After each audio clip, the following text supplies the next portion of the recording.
السلام علیکم اعوذ باللہ السمیع العلیم من الشیطان الرجیم من حمزہ ونفخہ ونفثہ بسم اللہ الرحمن الرحیم رب اشرح لی صدری ویسر لی امری واحلل عقدۃ من لسانی یفقہوا قولی۔ ہم نے سورہ بقرہ کی آیت نمبر 107 تک پڑھا تھا۔ آج ہم سورہ بقرہ کی آیت نمبر 108 سے انشاءاللہ شروع کریں گے۔ اب تریدون، کیا تم چاہتے ہو اے مسلمانوں، ان تسألوا، یہ کہ تم سوال کرو، رسولوں، اپنے رسول سے، کما سئل موسیٰ، جیسے سوال کیے گئے موسیٰ علیہ السلام، من قبل، اس سے پہلے، وَمَن يَتَبَدَّلِ الْكُفْرَ، اور جو کوئی تبادلہ کرے گا کفر کا بالایمان، ایمان کے عوض، فقد ضل سواء السبیل، تو تحقیق وہ بھٹک گیا سیدھی راہ سے۔ یعنی سادہ سا ترجمہ یہ کہ اے مسلمانوں، کیا تم سوال کرنا چاہتے ہو اپنے رسول سے جیسے سوال موسیٰ علیہ السلام سے لوگوں نے کیے تھے بنی اسرائیل میں؟ تو جو شخص ایمان کے بدلے کفر لینا چاہتا ہے اسی راہ سے بھٹک گیا۔ انبیاء سے بہت زیادہ سوالات نہیں کرنے چاہیے۔ شریعت نے ہمیں ویسے بھی قیل اور قالا، یعنی سوالات سے منع کیا۔ کچھ لوگوں کی عادت ہوتی ہے کہ فرضی سوالات کریں، کوئی سوال ہوتا نہیں ہے کوئی مسئلہ بناتے ہیں اور پوچھ لیتے ہیں۔ شریعت اس بات کو پسند نہیں کرتی۔ فرضی سوالات کرنا بھی منع ہے، اور کسی کام کا حکم دیا جائے تو اس میں بھی سوالات کرنا منع ہے۔ جیسے بنی اسرائیل کو گائے ذبح کرنے کا حکم ملا تھا، اب وہ کہتے ہیں گائے کیسی ہو، کیا ہو، اتنے سوالات انہوں نے کر دیے۔ کسی بات کا حکم ملے تو اس میں بھی سوالات کرنا وہ بھی درست نہیں۔ ہاں، دین کے مسائل میں اللہ تعالیٰ نے خود حکم دیا، فاسألوا اہل الذکر ان کنتم لا تعلمون، اگر تمہیں علم نہیں ہے تو اہل ذکر سے پوچھ لو۔ آپ طہارت کے مسائل، نماز کے مسائل، عقیدے کے مسائل یہ پوچھیں۔ دین کو سیکھنے کے لیے سوالات یہ غلط نہیں ہے، دین کو سیکھنے کے لیے سوال کرنا وہ غلط نہیں ہے، دین کے اندر نقص نکالنے کے لیے سوال کرنا وہ غلط ہے۔ صحیح بخاری کی روایت، ایک شخص نبی صلی اللہ علیہ وسلم کے پاس آیا اور اس نے کہا کہ اگر کوئی شخص اپنی بیوی کے ساتھ کسی اور مرد کو دیکھ لے تو وہ کیا کرے گا؟ اب اسلام نے تو یہ حکم دیا تھا نا کہ 4 گواہ پیش کرے، اب اس کے پاس تو گواہ نہیں ہے۔ اب اس پوچھتا ہے کہ اگر اپنی بیوی کے ساتھ کسی اور مرد کو دیکھ لے تو کیا کرے؟ اسلام گواہ مانگتا ہے، وہ گواہ دے نہیں سکتا، اور اگر وہ خود کو بیوی بنا کر رکھے تو اس کی غیرت گواہ نہیں کرتی۔ نبی صلی اللہ علیہ وسلم کی بات اچھی معلوم رہا، اس نے فرضی سوال بنا کر پوچھا، ایسا ہوا نہیں تھا، لیکن اس نے ایک سوال گھڑ لیا اور پوچھ لیا، یہ صحیح بخاری کے روایت ہے۔ لیکن پھر اللہ کا کرنا ایسا ہو کہ اسی کے گھر میں یہ مسئلہ ہو، جیسے یہ سوال گھڑا تھا نا، اس نے پھر اپنی بیوی ہی کو دیکھا، پھر وہ نبی صلی اللہ علیہ وسلم کے پاس آئے، پھر لعان کی آیت ہوئی سورہ نور کی، کہ 4 بار وہ قسم کھائے گا کہ میں سچا ہوں، اور 5ویں بار کہے گا کہ میں جھوٹا ہوں، تو اس پر اللہ کی لعنت ہے، اللہ کا غضب۔ پھر عورت کی قسم کھائے گی کہ میں سچی ہوں، یہ جھوٹا ہے، پھر دونوں کے درمیان بغیر طلاق کے نکاح ختم ہو جائے گا۔ یہ لعان کہتے ہیں، جب جو جھوٹا ہوگا اس پر اللہ کی لعنت ہوگی۔ لیکن اس نے ایک فرضی سوال بنا لیا تھا کہ ایسا ہو تو پھر کیا کریں گے ہم؟ یہ مسئلہ اسی کے گھر میں نکل آیا۔ فرضی سوالات شریعت پسند نہیں کرتی، جو اللہ تعالیٰ حکم دے بس اسے بنانا چاہیے۔ صحابہ کے متعلق آتا ہے کہ انہوں نے نبی علیہ السلام نے جو سوالات کیے جو قرآن مجید میں بھی مذکور ہیں صرف 12 تھے، باقی وہ انتظار کرتے تھے کہ کوئی دیہاتی آ جائے، کوئی عرابی آ جائے. جو دیہاتی لوگ ہوتے ہیں نا، اردو قسم کے عرابی لوگ، ان میں فہم اتنا نہیں ہوتا، ادب اتنا نہیں ہوتا، دیہاتی ہوتے ہیں. تو صحابہ اس امید پر ہوتے تھے کوئی دیہاتی آئے اور کوئی سوال کرے، ہمیں نالج ہو جاتی تھی، خاموش رہتے تھے. نبی علیہ السلام کا ادب اتنا تھا کہ خود سے کوئی سوال کرنے کی ہمت نہیں کرتے. جب کوئی سوال کرے ہم پھنس جائیں، ہمارے متعلق کی قرآن کی کوئی آیت یا کوئی سورت کوئی بات آ جائے، وہ خاموش رہتے تھے. اللہ تعالیٰ نے اس بات سے روکا. کیا تم چاہتے ہو کہ اس طرح سوال کرو جس طرح بنی اسرائیل موسیٰ علیہ السلام سے کرتے تھے؟ بنی اسرائیل کے سوال بڑے عجیب تھے. ابھی اپنے پیچھے پڑھا، جب کوہ طور پر وہ 70 افراد گئے، انہوں نے کہا کہ ہمیں دکھاؤ اللہ کو، لن نؤمن حتی نری اللہ، ہم ایمان نہیں لائیں گے جب تک اللہ کو دیکھ نہیں گے. اب اس قسم کے ان کے سوالات ہوتے تھے. شریعت ایسے سوالات کو پسند نہیں کرتی. سمجھ میں آ رہی ہے بات؟ وہ سوالات جو مسائل پر ہیں دین سیکھنے کے لیے، ان میں شرم نہیں کرنی چاہیے، ان میں جھجکنا نہیں چاہیے. ان میں شیطان آپ کو ایک وسوسہ ڈالتا ہے کہ زیادہ سوال نہیں کرنا چاہیے، اور بے مقصد خاندان میں رشتہ داروں میں کسی کا کوئی مسئلہ بن گیا، ہم اس مسئلے کو پوچھتے پھر رہے ہیں اس کا کیا ہے، ہمارا کیا تعلق اس کے ساتھ، نہ ہمارا لینا نہ دینا. یا فیس بک پر، واٹس ایپ پر، ٹی وی پہ کوئی سوچا چھوڑ دیا گیا ہے، اب سب اسی پہ لگ گئے کہ یہ سوال یہ سوال.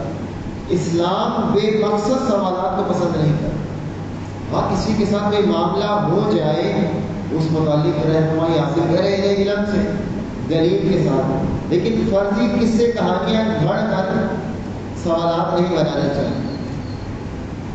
جیسے ایک شخص نے کہا اگر سورج غروب ہو رہا ہے اور آپ کا جانور تڑپ رہا ہے، مرنے کے قریب ہے، آپ جانور ذبح کرتے ہیں تو سورج غروب ہو جائے گا، آپ نے عصر کی نماز نہیں پڑھی، اور نماز پڑھنے لگتے ہیں تو جانور مر جائے گا، آپ کیا کریں گے؟ نماز پڑھیں گے یا جانور کو دیکھیں گے؟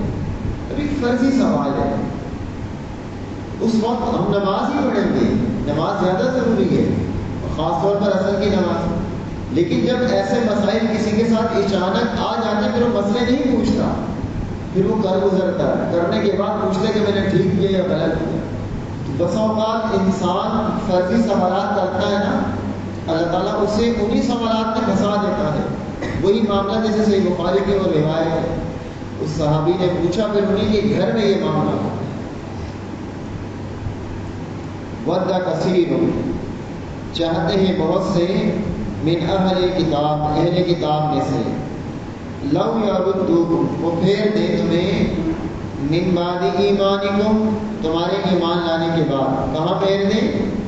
کفارن، کفر کی طرف، حسدم، حسد کرتے ہوئے، من عند انفسہم، اپنے دلوں سے، من بعد ما تبین، بعد اس کی کہ واضح ہو گیا، لہم الحق، ان کے لیے حق، فاعفو، بس تم معاف کر دو، وصفحوا، اور درگزر کرو، حتی یأتی اللہ بامرہ، حتیٰ کہ لے آئے اللہ اپنا حکم، ان اللہ علی کل شیء قدیر، بلا شک اللہ ہر چیز کے اوپر قدرت رکھتا ہے.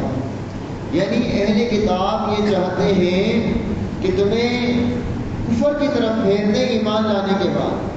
اہل کتاب مسلمانوں کو کافر بنانا چاہتے تھے، یعنی یہودی اور عیسائی بنانا چاہتے تھے، وہ بھی کافر ہی تھے. کیوں بنانا چاہتے تھے؟ حسد من عند انفسہم، حسد کی وجہ سے جو وہ تم سے کر رہے تھے. من بعد ما تبین لہم الحق، ان پر حق واضح ہو چکا تھا، وہ حق کو جان چکے تھے. فرمایا فاعفو، ان کو معاف کر دو، وصفحوا، اور اصلاح کرو، درگزر کرو، حتیٰ کہ اللہ کا امر آ جائے. بے شک اللہ ہر چیز پر خوب قدرت رکھتا ہے. جو لوگ کافر ہوتے ہیں نا، گناہ گار ہوتے ہیں، جب آپ کہیں کہ نماز پڑھنے جانا ہے یا اپنے پردہ کرنا ہے یا کوئی دین کا کام کرنا ہے نا، ان کی چاہت پتہ کیا ہوتی ہے؟ آپ یہ کام نہ کریں. وہ آپ کو روکنے کے لیے بہانے بناتے ہیں. کبھی کہتے ہیں کہ بعد میں کر لینا، کل کر لینا، یہ کام ٹالنا، اس کو ٹالنے کی کوشش کرتے ہیں.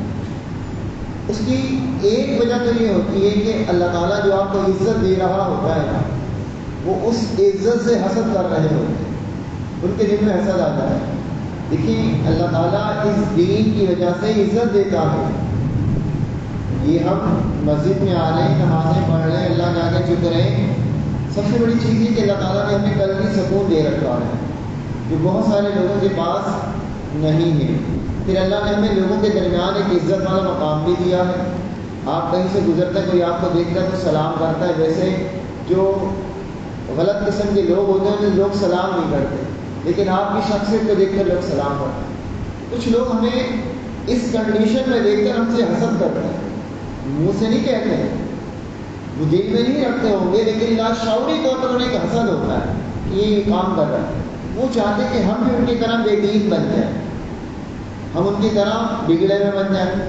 تو اہل کتاب بھی جب انہوں نے دیکھا کہ یہ بنی اسماعیل کو نبوت ملی اور مسلمان لوگ ہوتے جا رہے ہیں، تو وہ حسد آ گیا انہیں.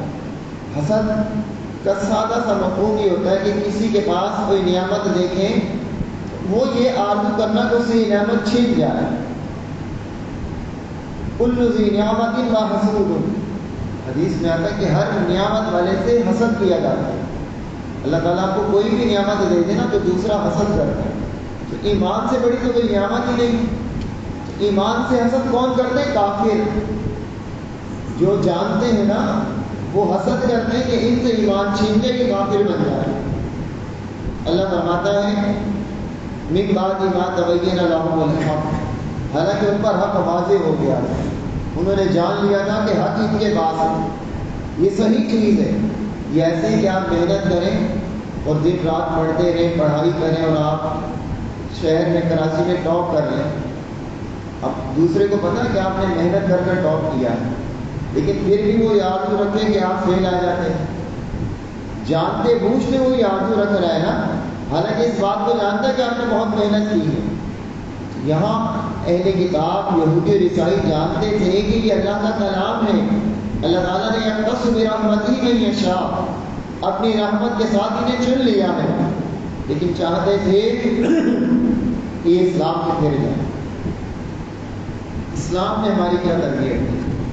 دنیاوی طور پر کوئی ہمارے ساتھ ایسا کرے تو ہم کہیں کہ ہم تو اس سے بات چیت ہی نہ کریں، ہم نہ کبھی اس کے گھر جائیں جو ہم سے اتنا حسد کرتا ہے، ہم اس کی شکل نہ دیکھیں اتنا حاصل ہے.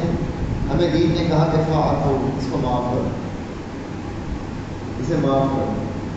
آپ اپنے آپ کو کیوں چلاؤ؟ اپنے آپ کو کیوں اذیت میں رکھو؟ کوئی تمہارے ساتھ زیادتی کرتا ہے، حسد کرتا ہے تو کیا کرنا ہے؟ فاعفو واصفحوا، اور درگزر کرو، اصلاح کرو. جو اصلاح کر سکتے ہو، سدھارنے کی جو کوشش کر سکتے ہو کرو. حتیٰ یأتی اللہ بأمرہ، حتیٰ کہ اللہ کا امر آ جائے، اللہ تعالیٰ کوئی راستہ نکالے. آپ ٹینشن میں نہ رہیں، ریلیکس رہیں. اللہ کے لیے کوئی کام کرتے ہیں تو اللہ تعالیٰ بندے کو ضائع نہیں کرتا، پھر اللہ بندے کی قدر کرتا ہے. لیکن آپ کسی انسان کے لیے بھی کام کر دیں، کسی انسان کا کوئی کام نکال دیں، پھنسا ہوا کام ہو یا ویسے کوئی کام ہو، تو وہ انسان جب آپ سے ملتا ہے تو کیا کہتا ہے؟ وہ آپ کا قدردان بن جاتا ہے کہ اس نے میرا کام کیا. اور جو شخص اللہ کی بات مانے، اللہ کے احکامات پر عمل کرے، اللہ بھی وقال اللہ شاکرا علیما، اللہ تعالیٰ قدردان ہے. شاکر کہتے ہیں شکر کرنے والے کو، اور شاکرا اس کی قدردانی کرنا، اللہ قدر کرتا ہے انسان. ان اللہ علی کل شیء قدیر، بے شک اللہ تعالیٰ ہر چیز پر قدرت رکھتا ہے، اللہ ہر چیز پر قادر ہے. اچھا دیکھیں، جنہوں نے سمجھنا نہیں ہوتا نا وہ الٹی سیدھے سوالات کرتے ہیں. وہ کہیں گے اچھا قرآن میں لکھا اللہ تعالیٰ ہر چیز پر قادر ہے، آپ کہیں گے جی ہاں. پھر ان کا اگلا سوال ہوتا ہے بتاؤ اللہ جھوٹ بولنے پر قادر ہے؟ اگر آپ نے کہا نہیں اللہ جھوٹ بولنے پر قادر نہیں، بولیں گے پھر یہ آیت غلط ہے. اگر آپ کہیں کہ ہاں اللہ جھوٹ بولنے پر بھی قادر ہے تو کہیں گے کہ اللہ جھوٹ بھی بول سکتا ہے.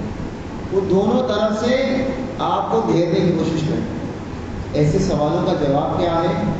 سورہ صافات میں قرآن مجید میں اللہ تعالیٰ نے دیا. اللہ تعالیٰ نے خود دے دیا. اللہ کو پتا تھا کس کس قسم کے لوگ آئیں گے، تو قرآن قیامت تک کے لیے نازل ہوا ہے. فرمایا سبحان ربک رب العزت، تمہارا رب پاک ہے. سبحانہ پاک ہے، ربک آپ کا رب، رب العزتی، عزت والا رب، اما یصفون، اما یصفون کا مطلب کیا ہے کہ جو لوگ باتیں بناتے ہیں، جو باتیں لوگ اللہ کے بارے میں بناتے ہیں اللہ ان سے پاک، اللہ تعالیٰ میں کوئی عیب اور نقص نہیں ہے، اللہ تعالیٰ پاک ہے لوگوں کی باتوں سے۔ سبحان ربک رب العزت عما یصفون والسلام علی المرسلین، اور سلام ہو رسولوں پر، مرسلین رسولوں پر سلام۔ اسی وجہ سے ہم جب نبیوں کے نام لیتے تو کیا کہتے ہیں؟ آدم علیہ السلام، نوح علیہ السلام، عیسیٰ علیہ السلام، کیونکہ قرآن نے کہا سلام علی المرسلین۔ بہرحال غلط قسم کی باتوں سے اللہ پاک ہے، جو لوگ اللہ کے بارے میں باتیں کرتے ہیں۔ اللہ ویسا نہیں ہے جیسا اللہ نے اپنا مقام اپنی ذات کے بارے میں بیان کیا، اپنی شان بیان کی، یا پھر اللہ کے پیغمبر جناب محمد رسول اللہ صلی اللہ علیہ وسلم نے اللہ کے بارے میں بیان کیا۔ لوگوں کی باتوں سے اللہ پاک۔ وَأَقِیمُوا الصَّلَاةَ، اور قائم کرو نماز، وَآتُوا الزَّکَاةَ، اور تم دو زکوٰۃ، نماز قائم کرو اور زکوٰۃ دو۔ یہ حکم قرآن میں کئی بار آیا ہے۔ بعض لوگ کہتے ہیں کہ قرآن میں 700 بار نماز کا حکم ہے، ایسی بات نہیں ہے۔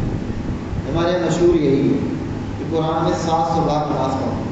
ابھی ہم پہلا پارہ پڑھ رہے ہیں، تقریباً 100 آیتیں ہو چکی ہیں، اور تیسری بار یہ حکم آیا ہے۔ قرآن میں کل جو 15 لائن کا قرآن مجید اس میں 611 پیج ہیں۔ اگر 700 بار حکم ہوتا تو ہر پیج میں کم از کم ایک بار کا ہوتا، لیکن ہر پیج میں نہیں ہے۔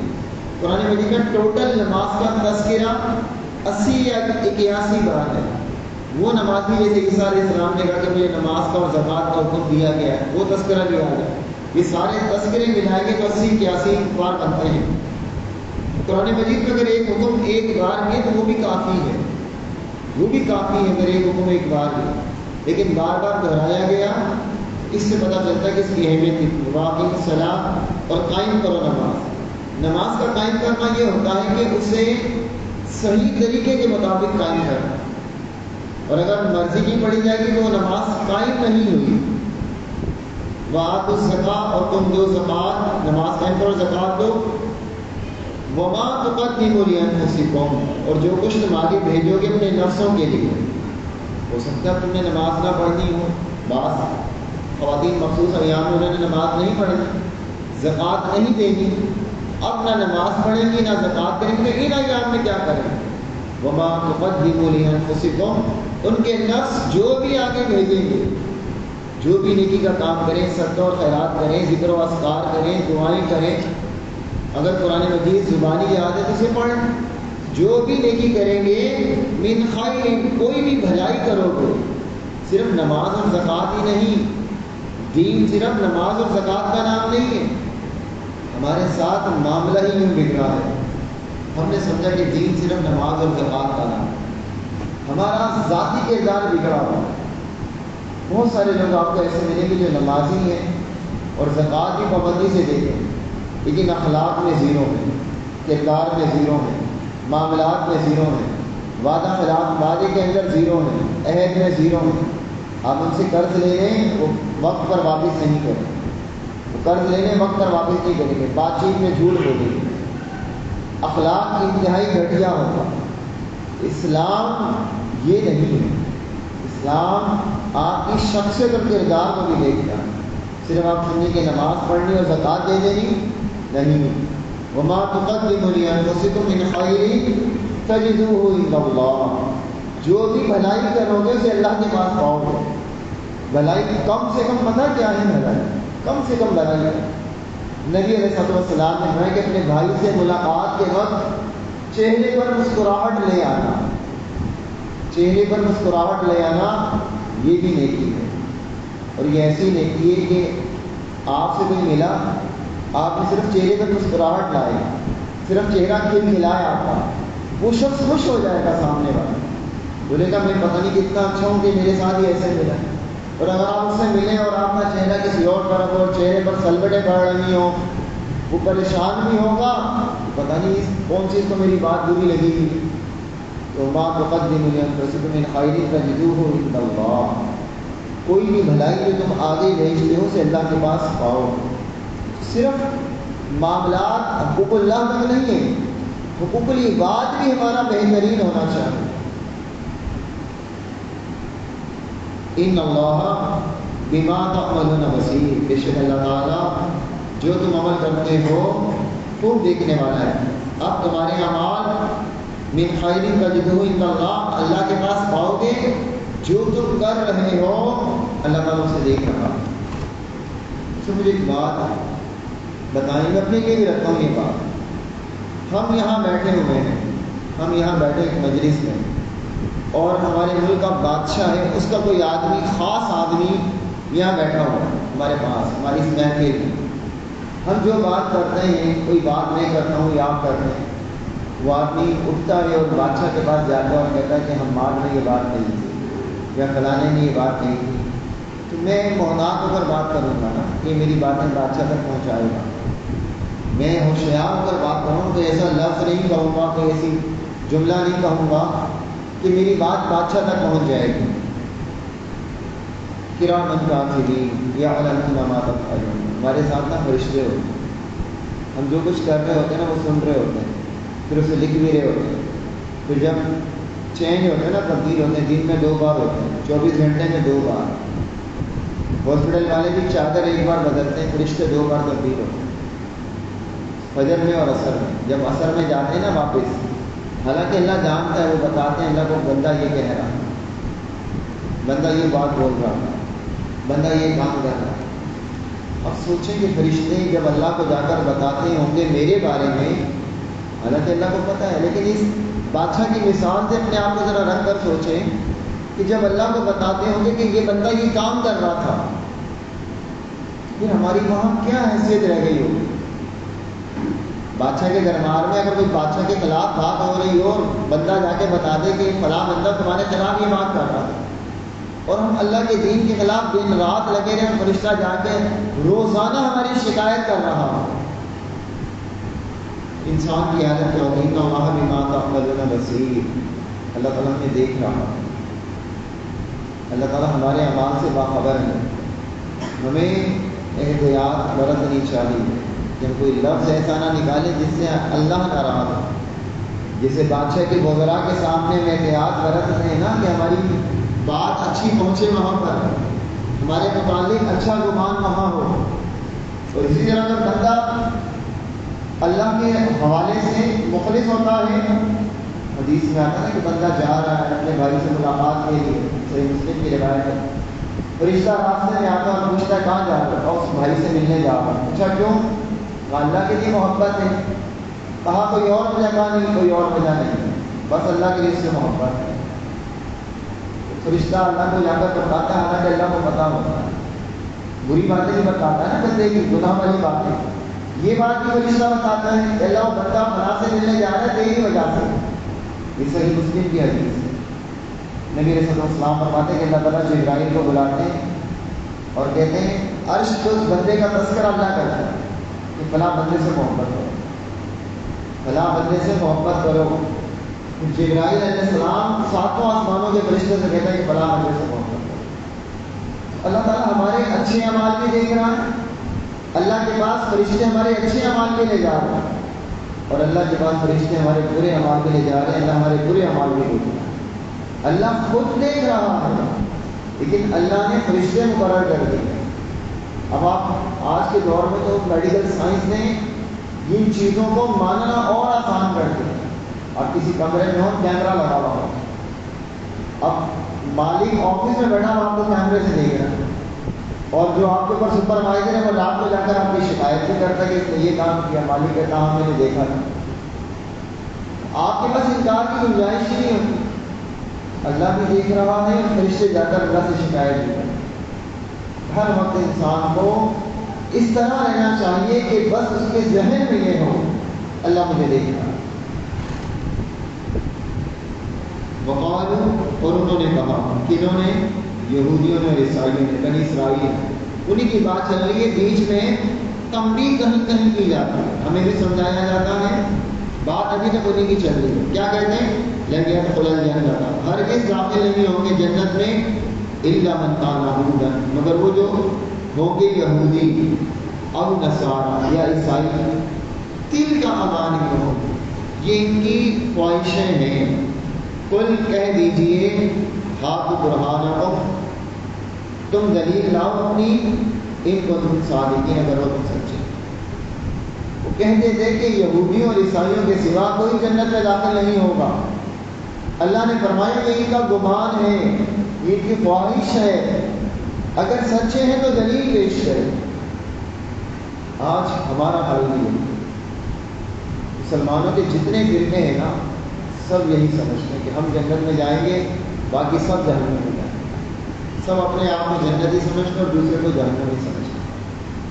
دیکھیں کسی شخص کے بارے میں نا، کسی بھی انسان کے بارے میں ہمیں یہ اتھارٹی اور اختیار نہیں کہ ہم کو یہ کہہ سکیں جہنمی ہے. یہ اللہ کا اور بندے کا معاملہ ہے. اللہ کسی کے ساتھ کچھ بھی کر سکتا ہے، اللہ سے کچھ پوچھنے والا ہے. ہمیں جو چیز بتلائی گئی نا، ہمیں بتایا گیا کہ یہ گناہ کفر ہے، یہ شرک ہے، یہ کبیرہ گناہ ہے. ہمیں گناہوں کی فہرست دی گئی. اب اگر کوئی شخص کسی گناہ میں ملوث ہے، ہم یہ کہہ سکتے ہیں کہ فلاں بندہ شرک کر رہا ہے، فلاں بندہ کفر کر رہا ہے. اگر وہ مر گیا پھر ہمیں خاموش رہنا چاہیے، اس کو اور اللہ کا معاملہ ہے.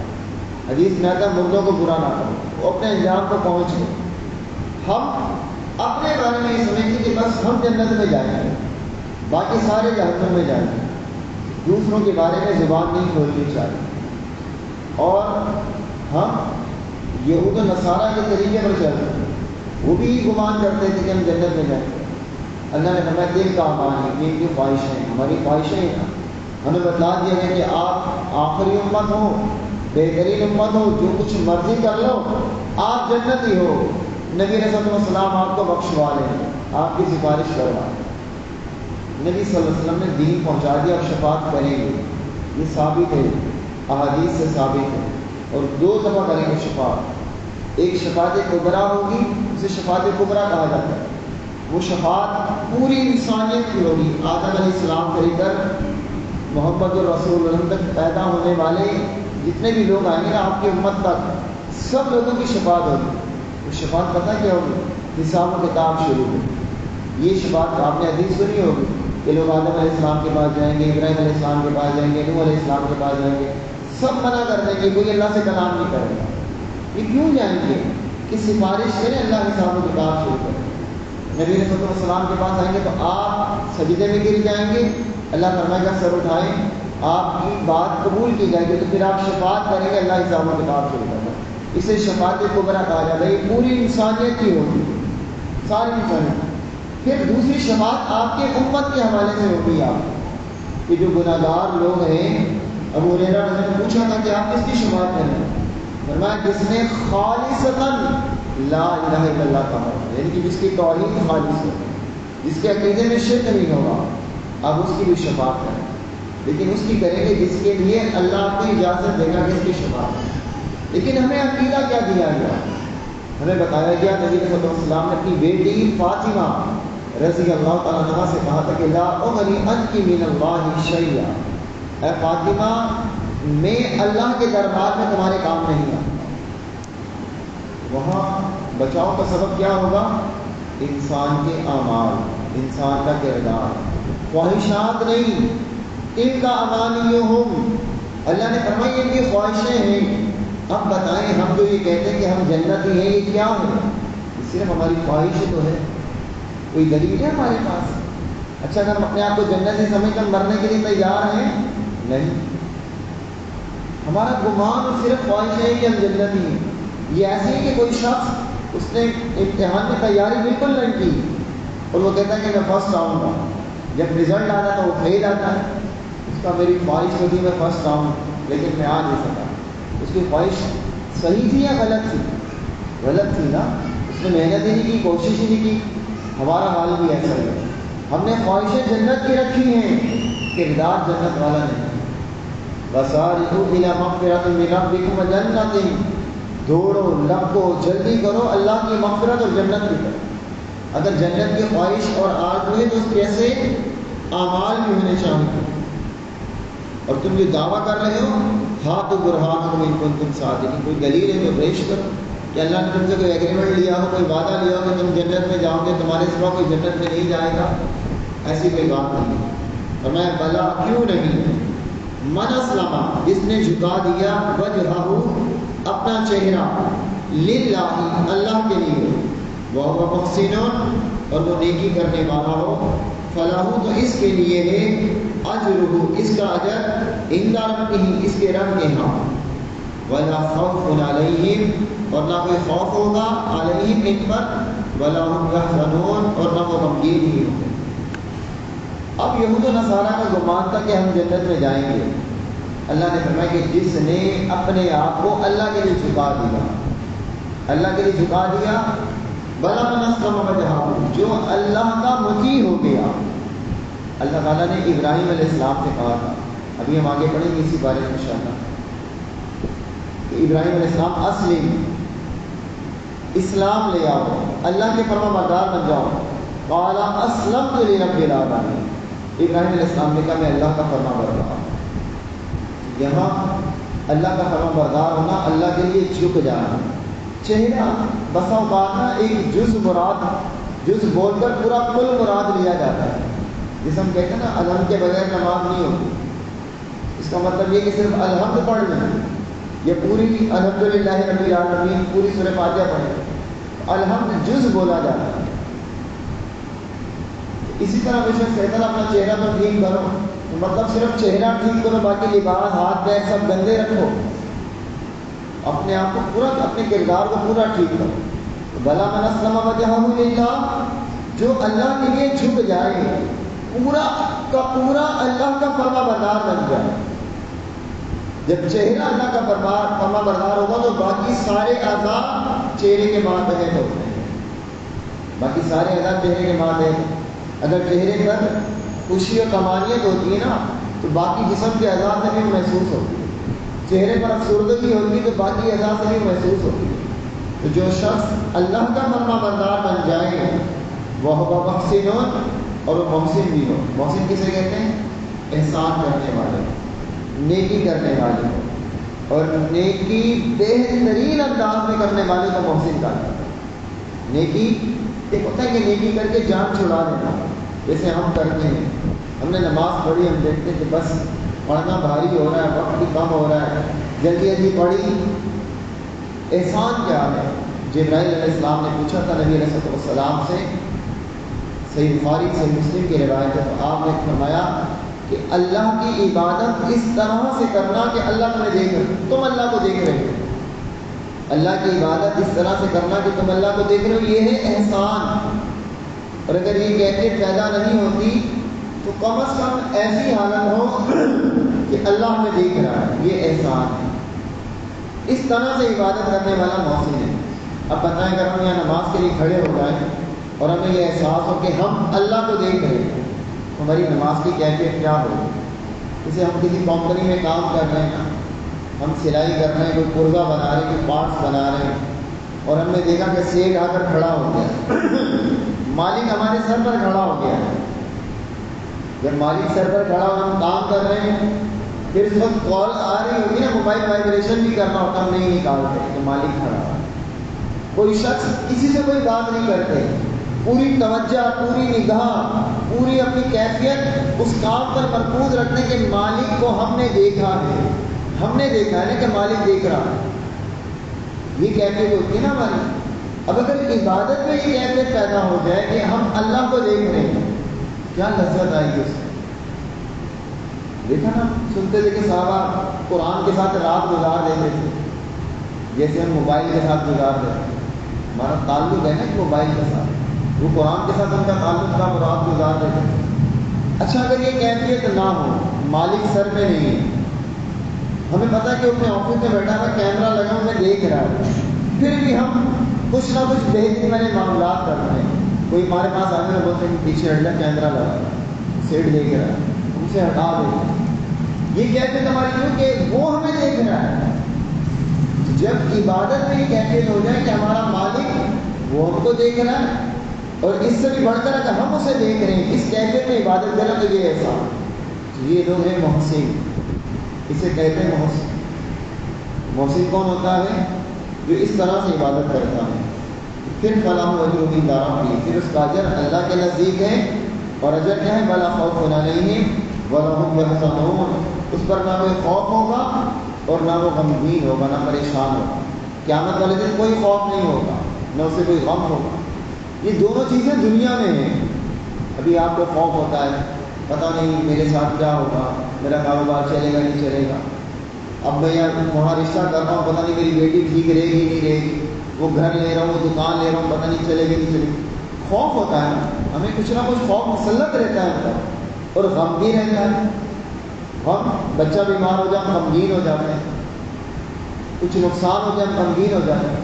تو آخرت میں یہ دونوں چیزیں نہیں ہوں گی، نہ خوف ہوگا نہ غم ہوگا، لیکن ہے کس کے لیے؟ وَلَهُ أَجْرٌ عِندَ رَبِّهِ وَلَا خَوْفٌ عَلَيْهِمْ وَلَا هُمْ يَحْزَنُونَ، جسے اللہ اجر دے گا۔ اللہ تعالیٰ ہم سب سے راضی ہو۔ کوئی بات یا سوال آپ کے ذہن میں ہو تو پوچھیں۔